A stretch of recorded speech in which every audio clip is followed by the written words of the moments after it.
Okay, you can see here that I've done a small swatch just as a sample. I completed the solid first row and just made kind of an asymmetric shape here so that we could know what's top, bottom, left, and right. So I'm on my last row of filled in boxes. So it's a solid row again, just like at the beginning, solid row of double crochets across, and then we'll start our border.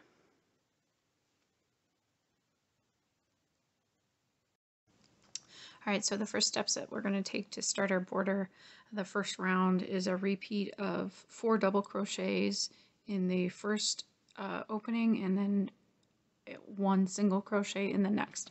So you can see that I'm on the end of my last double crochet row here, and I'm just going to start immediately by doing a 4 double crochets in this last mesh. I will post a link to this this border pattern in the comments of this video. There's 2 double crochets, 3 double crochets, and my 4th one. And then on each corner you're going to do 9 double crochets in the space. And I'll show you kind of how I do those. So you saw I got my 4 double crochets, 1 single crochet. Now I'm doing my double crochets again into the next space.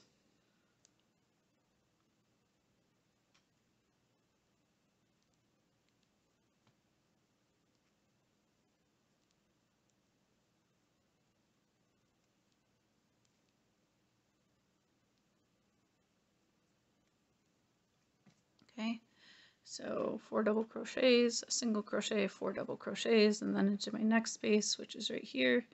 I'm going to do my single crochet, 1 single crochet. So you're going to repeat that all the way around. And like I said, on the corners, you can see I haven't woven in my tail here from my starting point, my very initial starting point. I do it all without any tying off from the beginning. So let me go through and kind of get to the corner, and then I'll show you how I do the corner. Alright, so you can see that along this first side I have done my 4 double crochets, 1 single crochet in alterations, and then I've gotten to my last mesh. I've got my 1 single crochet, and then here in the corner is where I'm going to do my 9 double crochets. So you'll do that in the corner, and sometimes you do have to fudge this a little bit. What I do for that, if it's not going to end up where you're on your 9 double crochets on your corner, is I will do my 1 single crochet in the post instead of in the mesh, in the opening of that mesh. Okay, so see me here, go into this mesh. There's 1, 2, 3, 4, 5, sorry, 6, 7, oops,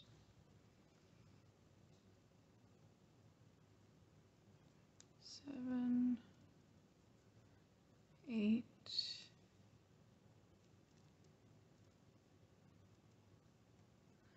and 9. And then you can see how that's bigger than your 4, and that's intended to be that way so that it wraps around the corner here to our next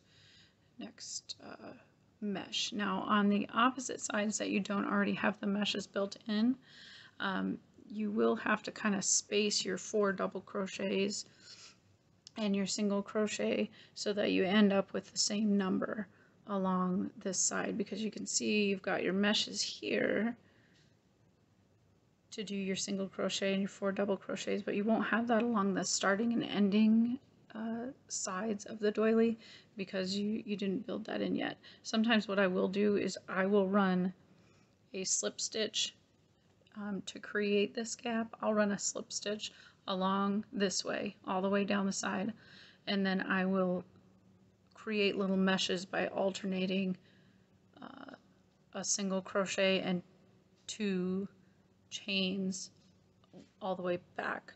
So then you can actually start doing your 4 double crochets and 1 single crochet into those little meshes that you've created.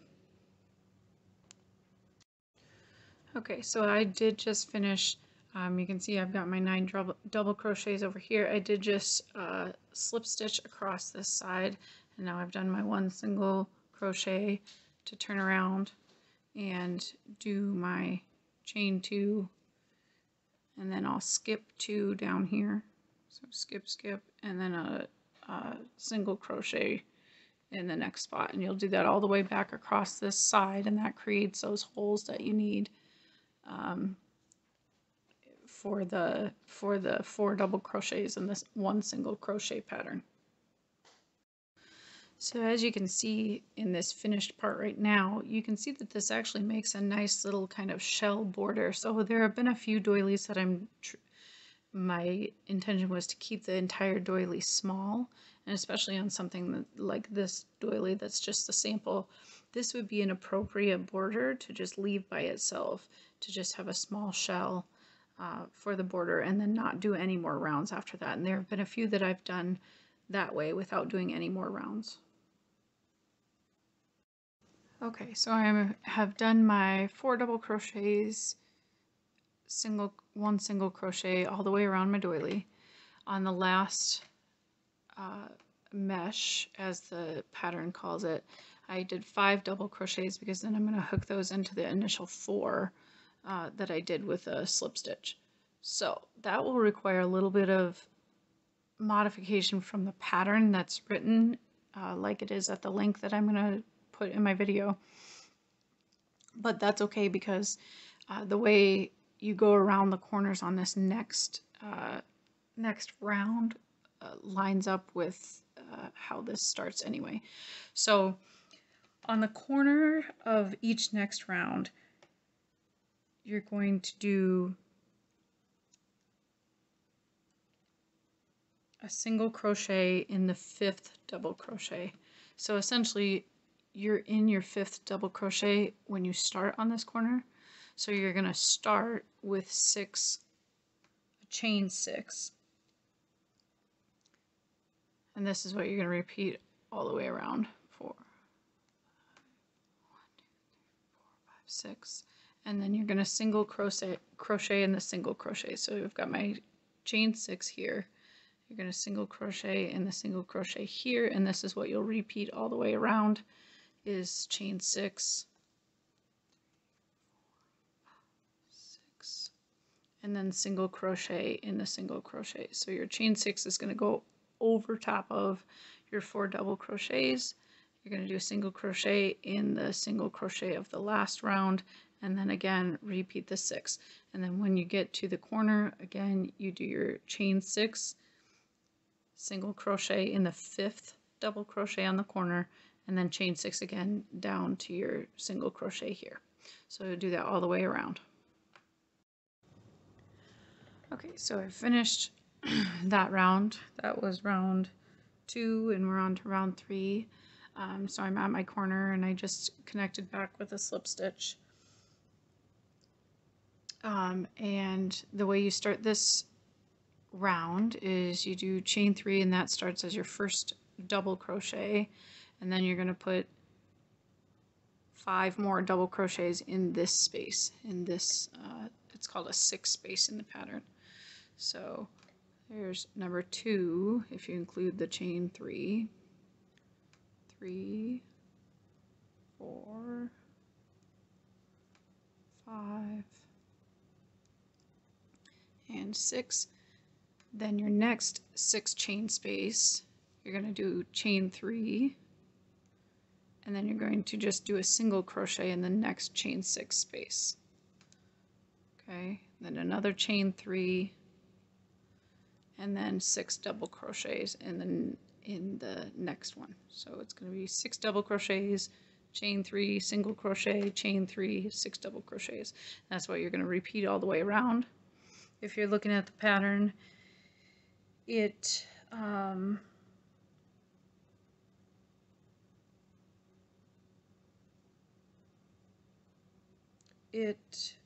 has you do that pattern all within the same, or just as you're doing it around the rest of the doily. So it says for each corner, 6 double crochets in the 6 chain space, chain 3, single crochet in the single crochet. So that's a little bit different. Instead of single crocheting in the next chain 6 space.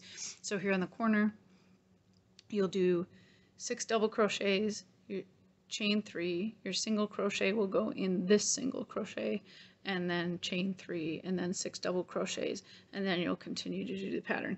Again, just as in the beginning where you might have had to adjust for corners, depending on the size of your doily, you might have to kind of fudge and put your single crochet in a single crochet before the corner so that you're getting your 6 double crochet, chain 3, single crochet, chain 3, 6 double crochet right on the corner. So just you might have to adjust like that, but otherwise do your 6 double crochets, chain 3, 1 single crochet, chain 3 pattern all the way around the doily. Okay, we're on to our next round, which is round 4. So I did a slip stitch into the first double crochet here at the end of the last round. Then if you follow your instructions for round 5, you'll do chain 3, which counts as your first double crochet. Then you'll double crochet a second one, chain 3, double crochet, chain 3, double crochet. So these are going to be chain 2 double crochet clusters, and this is going to be done on top of your 6 double crochets that were from the last round. Then you're going to do a chain 3, single crochet in the single crochet again, and another chain 3. And then you're going to repeat and join with a slip stitch at the end. On the corners, you're going to use a chain 4 instead of a chain 3, so pretty simple adjustment for that. So you can see here, I'm going to start back again on my first of 6 double crochets from the last round, do a 2 double crochet cluster here, chain 3, oops, 2, 3, 2 double crochet cluster,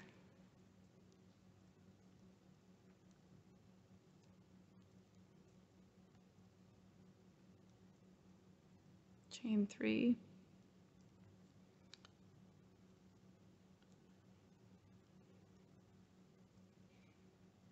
double crochet cluster. So you can see how that makes a nice little, well, if I pull it over here, makes a nice little arch built onto that 6 double crochets from the last round. So you will do that all the way around, and like I said, on the corners you just do chain 4 instead of chain 3. Okay, so I have finished round 4, which is the chain 3 and 2 double crochet clusters. So I've finished that all the way around, and there are some doilies that I do stop at this point, and I just block my doily at this point because I think it looks nice. There is one more round on the pattern. It's pretty easy. Round 5 just has you chain 4 and then single crochet into the chain space. So let me just show you what that's like. Pretty easy all the way around. It's just that one instruction. So you're slip stitching into the next space right here, chain 4, 3, 4, and then single crochet into each chain 3 space from the last one. 1, 2, 3, 4, and then a single crochet here into the chain space. So you can see how that will just make another layer of ridges all the way around the outside, and it does finish it off nice. There's certain instances where I just leave it as round 4 being my last round. Just depends on what I'm looking at. So I will show you the finished thing, what it looks like at the end, and then we'll talk about how to block a doily after completion. Alright, so you can see here I've got the finished doily with all of the edges done, all of the border done. I have not yet woven in my tails. In fact, I haven't even tied that one off because I'm going to redo this into a different, just a plain monogram. But I was going to talk to you a little bit about weaving in your tails. Now for these doilies, I have not used smaller thread. This is number 10 thread. It's Aunt Lydia's, I believe. And that's typically what I use for all doilies. But for the weaving in, I use a metal yarn needle, and that works fine. You know, I don't run into it being too big. My only concern with using, I mean, if you can find smaller yarn needles, that's fine. But if you use a regular, sewing needle, my concern is that the end of that is pretty sharp, and you might split some of the thread as you're trying to go through it. Now, I know most people aren't going to be washing these unless you're truly making a doily that's going to be on a table, but the way I weave in my ends, I'll kind of weave it back and forth to a spot. Let me show you on this side. I will weave it back and forth to a spot where I have plenty of loops in a row. For example, this thread is tied in right here, so that's a good place actually for it to start, because then I will weave it back and forth through these stitches here, this base. And then when I'm ready to turn back around, I usually just go do one down, one back. You can do it however many you want, and you can do several turn backs if you think it's going to get washed more. But I usually just kind of go here, here, and then when you're ready to turn, you'll go through a set of 2. So this is a good example here because you can see them. You'll go through a set of 2 this way, and then you will go over top of that first one and back the other direction under the second one. So that's how you make your turn. And then just before you tie it off, I always kind of give it a little tug this way, or whatever way you've done your weaving in, because that will stretch that out a little bit and give it a little more room so that the tail doesn't end up sticking out.